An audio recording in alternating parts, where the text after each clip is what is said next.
Hello guys, welcome back to another video. This time we are back at a sunny Lydd for round number 3 of the Club 100. So heat number 1, starting this one in P5. Should be a fairly interesting race. I think in the testing before, as you're just about to see, we get to test our karts a little bit, as you know, make sure they're alright. And Bosley there was, as he's telling me, my kart's good, he's saying, as you will soon probably find out. A couple of good drivers in this one, so it should make for a very interesting heat. I've got Matt Wildman starting ahead of me, Francesco Volpe on pole. So let's see if we can try and get to the front early doors, try and stay out of trouble, make it a little bit dull if we can. So coming to turn 1, we're initially on the inside, which will turn to the outside. Normally that is a horrific first corner, it just ends up just in carnage 9 times out of 10, but that were fairly clean this time. So already up into P3, decent start. See if I can try and work with Matt for a little bit, try and get past Francesco. Try and break away from the pack if we can, as Matt's going to go straight down the inside. I try and sneak a nose cone in there, but it's not really going to work out. I thought it's probably better to wait for the straight. As you're going to see now, the slipstream here today were mega, to be quite honest. So he's seen me, he's just going to let me go. All in all, decent first lap. Fifth to second, I'll take that any day of the week. Now Matt has broken away a little bit, but it is so difficult to break away at this track because it's just like a lot of the time, probably 90% of the lap you're going to spend full throttle. The slipstream is just enormous. So. And you'll also notice how much of the curbs we're all taking. I feel like at Lydd, if you're not smashing the curbs to bits, you're not going to be fast at all, even if it does really hurt your ribs. So coming into the boot section, I close up loads initially there. It's worthwhile doing because of the slipstream. The exit isn't as important because you're just going to get dragged in, as we're just about to see now. So we are going to go for a little bit, probably a little bit of a half-hearted move, I'd say. I think Matt did see me, but probably thought I haven't warranted any space because I wasn't that far alongside, so fair enough, can't really complain about that move. We'll try and get him again at some point.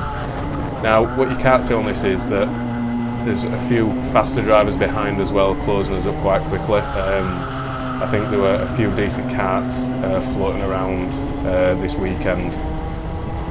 Hopefully I can get some of them as well and try and make it look a bit easy. But anyway, exiting the boot. I'm going to go for Matt again this time. We are a little bit further back, but that's not a bad thing. I feel like you're going to get a bit more of a slingshot, as he does go defensive, but I think then he just realises that I'm there.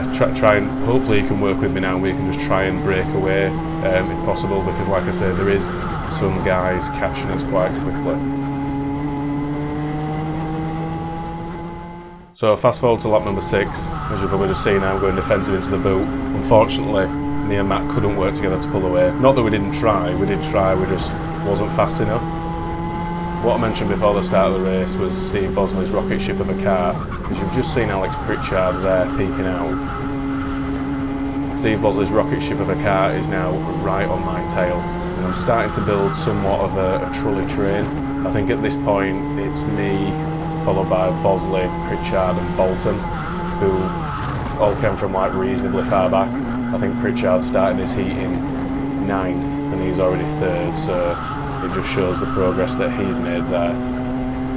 As you can see, just looking back here, I am constantly having to, as Bosley goes for a move there, I'm not gonna let him have that. But yeah, as you can see, I'm having to do like a bit of defensive driving, which isn't ideal, to be honest. I'd rather just try and get away if I can, but he's just closing me massively there. But I'm going to show him the outside. And as we go through the final corner, I just get a little nudge off him, which is just enough to force me wide, understeer wide, which my hand gesture probably explains how happy I was about that. But I'm not going to let him have turn 1. I'm on the outside, which turns to the inside, and I'll hang him out there. I don't know if he lost 2nd place there, or if he loses 2nd place a little bit later on in the lap, but it's given me a little bit of room just to try and go back to like normal racing lines and see if I can just try and bridge a little bit of a gap, which evidently not, because I'm going defensive into the boot. So we've only got one more lap to overcome here, so probably what, 3-4 overtaking places that I've got to try and defend from. So instantly go defensive, and there he is, Mr. Pritchard. He's saying to me, come on, let's go. like I say, he's come from 9th, so I think he just wants to cement a decent heat there. 9th to 2nd for him, or for anyone, is a very, very respectable heat, especially in only 10 laps. I actually nailed that first corner there, which has let me just drive some normal lines here. I'm not saying that I've pulled away from him. I think he's still sat on my bumper, but not really close enough to like go for a dive on me or anything like that. A fairly relaxed final few corners coming up. So all in all, I don't think I can really be too disappointed with this first heat. It's always good just to get the day off to a good start.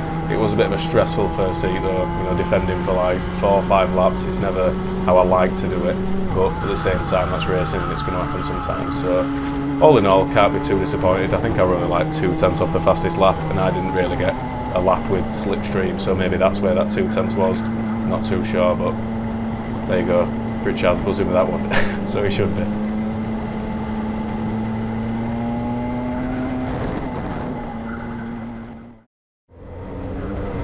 Heat number 2, the worst heat of the day, starting this one P12. Not the easiest of heats by a long stretch. I think we've got Jonathan Elliott starting 2nd, Anwar like 5th, Sean Briley's in it, Dickie Allen's in there. This is going to be a tough one. This will make or break where we're going to start this final from. We have to get near the front here if we can. So we're going to come into the first corner, starting it on the outside, but then obviously it's going to turn to the inside. As you can see, it's just like dodgems. So I don't actually get a good run out of there, and it's just left me vulnerable really. I can't go to the inside because Lenny Wood is there, who comes flying down the inside. He's now going to try and hang it around the outside there, and oh god. Me and Dickie just look at each other there, and you can just tell we start laughing. I'm going to have to look at that again because I'm sorry, but so he just gets given no space and straight into tyres. Dickie's head tilt just gets me. You can tell that he's laughing. I think at this point here, coming down to boot, I think I'm still laughing. I shouldn't, but God, yeah, I shouldn't laugh, but I've got no words for it.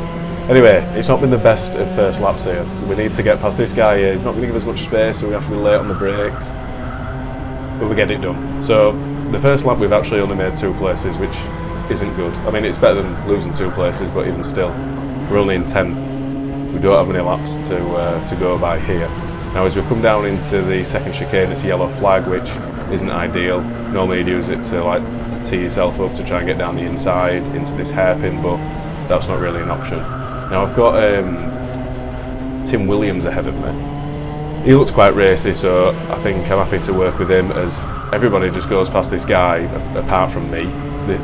This heat just didn't really go in to plan like how I'd hope it would. So this car, like in the last heat I was closing so much in the slipstream, but with this guy I just can't, kind of goes like a narrow entry into the final corner, so it's not going well at the minute. A lap gone and I hadn't made a place, so I'm still sat here, you know, in 10th, trying to like pressure him really, see if I can make him make a mistake, which he does there. He runs wide, but then he comes back in front of me, so I'm kind of just like making a meal of this really. But we're going to get the cutback from the hairpin, and you can just see how far Tim Williams has got there after me messing about here for a lap, how far he's got. And this is all just playing into everyone else's hands. I think at this point Jonathan Elliott and Anwar were just at the front working with each other and just pulling away so that they can argue it between themselves at the end of the race, which isn't good for me. I would rather have just done that from the start and just made a big train so that I can try and get to the front. But so coming on to lap number 4, we're only 9th. Realistically, my aim is normally to try and get to top 3 if we can. Now this guy had seen me before the corner, so I knew that he was going to give me space there, so fair play to him. I don't think he were interested in fighting that one too hard, I don't think. So again, as I mentioned, Tim Williams there, I mean, he's still, what, 6 kart lengths ahead? We were, lap 2, we were sat on his bumper, so we've like I've said, we've wasted a lot of time there really, that we didn't really need to waste, or couldn't afford to waste, should we say. We're going to have to put in some fast laps here if we want to get anywhere near even like the top 5 realistically. So I think I was actually the quickest in this heat. The kart did feel very quick, I must say. It felt a lot better than what the first heat was. I think it was like 2/10 quicker. I knew that I had the pace. It was just about making the moves at the right time so it didn't cost me that much space. Now in the space of a lap there, we've actually managed to catch Tim Williams as he's looking behind. We're not going to go for a move here. You can go for quite late moves into there just because of the angle that you go into the corner, but it's not really worthwhile, especially not when he's on the back of the train. So we're going to come down, get into his slipstream, peep out. Is he going to see us? We're late on the brakes. He does see us. And that guy in the cosmic suit there, he just got stuck on the back of Volpe's bumper, which in turn just like pushes him wide. So 2 for the price of 1 there, which I definitely needed. As Volpe's going to go defensive, and it kind of puts him in like a bad position here, and then just misses bumper, literally just. So this has been a good half a lap. We've made 3 places, we're up to 5th. So I think at this point I'd kind of accepted that the top 2 had gone. I just want catching them. Anwar and Johnny are just they're just gone. So a couple of laps later, I do manage to catch up to Steve Lindley. He don't get the best of exits out of the first chicane. I think he's just seen me and well, he did just let me go. I think it were inevitable that I'm going to get past him. I don't think he had the pace in that particular car to actually do much. And unfortunately, I didn't have much pace after that to catch Sean Briley either. So P4 from 12. I'll take it. It could have been better at the start. I think I've just wasted time with it, to be perfectly honest, but I'll take it. It's an half decent result. Moving on to heat number 3, another race that I'll be starting from P5. So I've had some half decent grids, to be fair. Again, this is an interesting heat, some quick drives in it again. We've got Wildman in it again, Johnny Elliott again. Then we've got Chris Dixon, Bill Taylor, Lewis Ridd, Heathers. So this could be an interesting heat. I think the guy on pole is Chris Dixon as well. He's been very quick this year, so he'll be the main target, I do imagine. So coming up on the outside, on the inside, coming into the outside again, and Bill gets a decent start. So I'm just going to follow him through, straight up into 3rd place. Kind of like what happened in the first heat. Happy with that, can't really complain too much, made 3 places. But we're going to try and get past Bill as quick as we can because I don't want Chris Dixon breaking away if we can help it. Like I say, he's been mega fast this season so far, so try and put him under some pressure early doors. And we get a really good run through the boot and down the straight as well. We're going to go for this straight away, late on the brakes. He sees us just in time, so decent. P5 to P1, we'll take it. It's not even worth showing anything else because, well, literally nothing else happened. I think I ended up winning by like 2 seconds or something like that. It's not even worth showing. So 2 wins and a 4th. Should be somewhere decent for the final, but we'll wait and see. So the start of the final. Now, thankfully we did manage to get it on pole position. We were quite close though. We've got Pritchard on 2nd, followed by Jennings, Miguel, Chris Dixon, Johnny Elliott, Jack Bolton, Craig Brown, Briley, Nichols. So should be a decent final. Hopefully I can try and make the most of it. Again, we test our cars before the final and I felt like I had a decent one, shall we say. Now let's see if we can try and catch Mr. Pritchard off guard, try and get away if we can. As you can just see him there, he's just watching my foot. He's just going to watch it and just see when I'm going to go. Now, when we spin it round, he puts his hand up. I point to the side and I think it just like distracts him slightly, which is enough so that I can just take a relatively normal racing line through turn number 1. I think by this point I'd already pulled a couple of kart lengths. I believe Stephen Jennings actually crept up into 2nd place there. All this has done is just made it put me in a position where I can just take normal racing lines whilst they'll all be battling each other. So if I can break the slipstream, then I'll be buzzing with that. So it's just important to hook this lap up, treat it like a qualifying lap, try and break that gap. I think if you clear about a 2nd, almost like DRS zone, then the toe isn't that bad. Now as we come into the final corner of the first lap, I think ended this first lap like 1.3 seconds ahead already. Now Sadly for you guys, there isn't much else to see. Thankfully for me, it was dull and boring, which is kind of how I like it really. But there isn't much else that happens. I think there were a lot of battling going on behind him, and as you can see here, just point them out, that's second place, which is Johnny Elliott. They kind of like, we're all scrambling together, so I feel like I think ended up winning this by 7 seconds, which is exaggerated really, because they were all battling like so hard. I think Chris Dixon had managed to get to the front, but maybe didn't have the pace that he were hoping for, so I think he were like defending quite heavily, which obviously when I wasn't defending, he was. Gives me a decent chance just to break away. So all in all, a decent round here at Lydd. I feel like it's one of them tracks where, because you spend so much time on the throttle, like the times are just so close. I didn't even get the fastest lap in that final, but the times were just so close. So I think just putting yourself in the right position, making the right choices and stuff like that, just paid dividends at this round, which worked out well for the championship. The likes of Anwar and Adam, they didn't have the best day, so it's been a boost to my championship as well.